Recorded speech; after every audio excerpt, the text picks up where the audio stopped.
This is Tim Alexander, the Errol Sterling reporting. The Cyprus banking crisis has been in the news lately, and then there's the strange story of the mysterious death of the man called the godfather of the Russian oligarchs, Berlinski, in the United Kingdom. The two are deeply related, and the mainstream media will never tell you all the details. I'm going to briefly cover them. The involvement of the global banking cartel, the Rothschilds and the Warburgs and other key families in that banking cartel with Russia goes way back, a couple hundred years at least. Um, the and the story is very long, and I teach European studies at the university level, so I could talk for hours. And this is the third time I've recorded this because I tend to go on too long. The bottom line is the imperial family in Russia. The Tsar was the wealthiest man on earth less than 100 years ago. The Russian Empire was the largest continuous empire on earth. The British Empire was bigger, but it was spread out all over. And the British monarch had nowhere near the wealth or power of the Russian emperor, the Russian Tsar. The Russians, while they allowed the Rothschilds to make some investments in the Trans-Siberia Railroad and so forth, they would never allow them to control their money supply, and they were widely hated for that. The global banking cartel people set up the First World War. Trotsky, who went on to run the Red Terror and the Red Army and the Russian Revolution, was the leader of the multiple assassination teams that created the spark that started the First World War with the assassination of the Archduke Franz Ferdinand and his wife at Sarajevo. There was a lot of setup involved with that. The Russian imperial family, the Romanovs, the Tsarina had brought hemophilia into them, and the crown prince, the Tsarevich, had hemophilia. That was not known to the Russian people. The Rothschilds and their group found a wandering itinerant, they called him a starlet or a monk. He really wasn't a monk, but he wore a monk's robe. The man was called Rasputin. He was able to cure the Tsarevich many times and kept him alive. He obviously had spiritual powers, but if you know the history of them, they were very dark spiritual powers. During the First World War, when the Tsar ended up going off to the front to command the army in person, the Empress stayed back in St. Petersburg and basically was running the government. And she was appointing people to minister jobs that were recommended by Rasputin.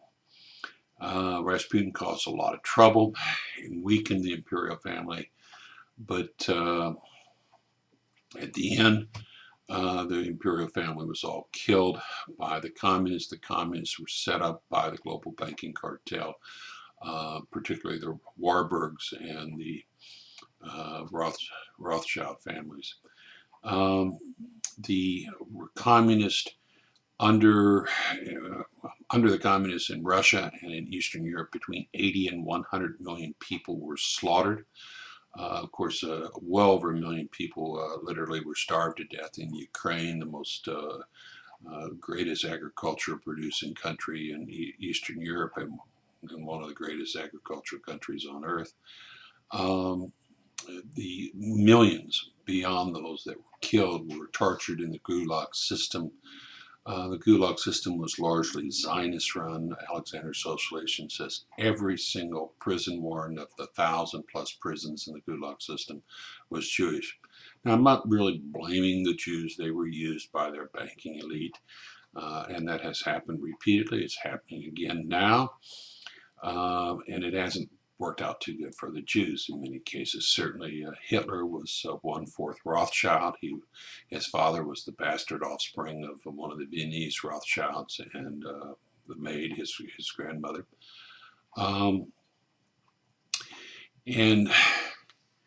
you have a weird situation when the Global Banking Cartel were finally done with communism. It had served its purpose. It had kept the Cold War going and trillions being spent on armaments in many, many small wars. When it was time to end the communist system, because basically it was ending itself, it is not a viable system. It was the KGB and the intelligence services in Eastern Europe, the Warsaw Pact, that saw that the countries fell domino-like. Communism fell very quickly. When that happened in Russia, a relatively small group of people moved in and seized everything using banking money, global banking cartel money. There were 7 main oligarchs, as they came to be called. At least 6 of the 7 were Jewish and were deeply connected to the Rothschilds and others. Uh, they literally robbed everything and everyone. The people in Russia, after the breakup of the Soviet Union, they literally saw their bank accounts wiped out. And many people darn near starved. After my wife died, I had a beautiful blonde Russian girlfriend, and her father was in the Sputnik program, the space program. He died young. Like Putin, he didn't drink. Many of the Russian men do, but he didn't. Uh, but the family was quite well off. But all of a sudden, when the Soviet Union fell and everything collapsed, they almost literally starved. And the Russian people know who did it, uh, and they absolutely have hatred for the oligarch in their class. Now, the oligarchs knew that, and they put a man in as head of the KGB who was not Jewish. His name was Putin, and then they put him in as deputy prime minister. He was their golden boy, their front man that they intended to run things from behind the scenes. They were very much afraid to put in a Jewish person because they were, the jig was up and people were pointing fingers quite openly at him. And what happened was Putin and many of his ex-KGB buddies turned the tables on the oligarchs in the very chaotic period and ended up throwing a couple in prison. Several fled to Israel, 2 fled to the United Kingdom. Okay, and now uh, you have right now what's going on in the world is the end game of the globalists, the global banking cartel families, as they move to establish their what I call satanic new world order. Uh, they want to eliminate most of the population on the earth, 7 billion plus people. They want to take that down to well under 1 billion. That requires the Third World War. Additionally, they want to reorganize everything. So you use an RFID chip, they own everything, and if you get out of line, they can eliminate you or eliminate your money. And as part of the process that we're in a global depression. Now the media calls it a recession or a recovery from a recession. That's all lies. It's a global depression. Um, the week before the Cyprus banking crisis hit, Cyprus was fine. It's a small country in the Eurozone. It was the offshore haven that was used by the ruling elite of Russia today, the ex-KGB crowd. They're very tough people. They got used to using it. They hide their money. They hide ownership of Russian companies there. They avoid taxes. They like it because it uses the same alphabet in Cyprus. They're Russian or Greek Orthodox there.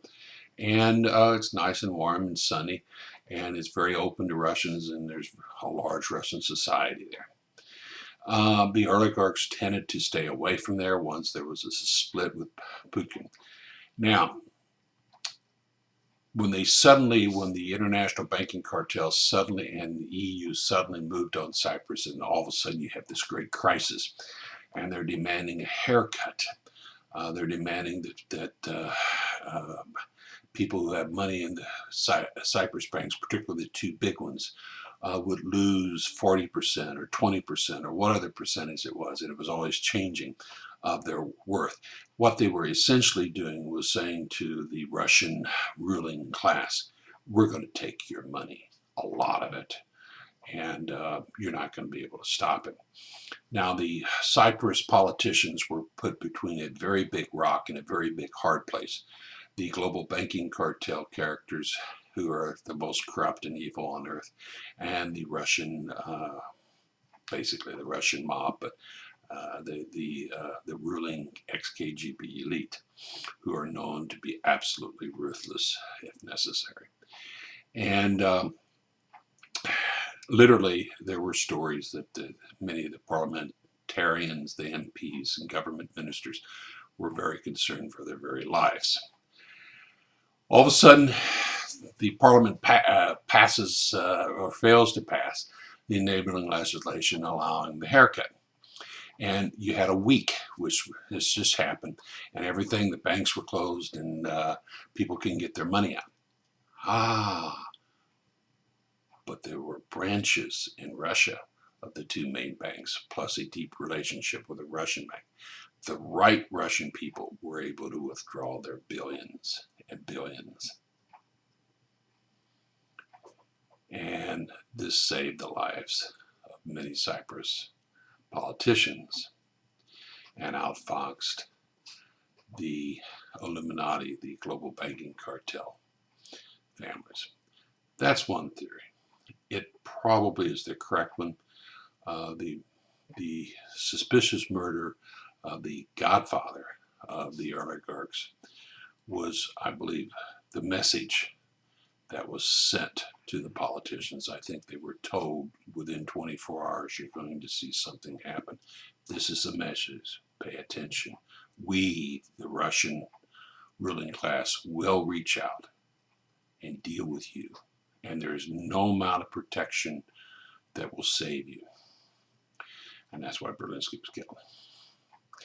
And that's why the Russian ruling class got its money out. Not many lower ranking Russians, but because they'll take the haircuts, and the Cyprus people will take the haircuts. But the ruling elite got its money out. And that's what happened.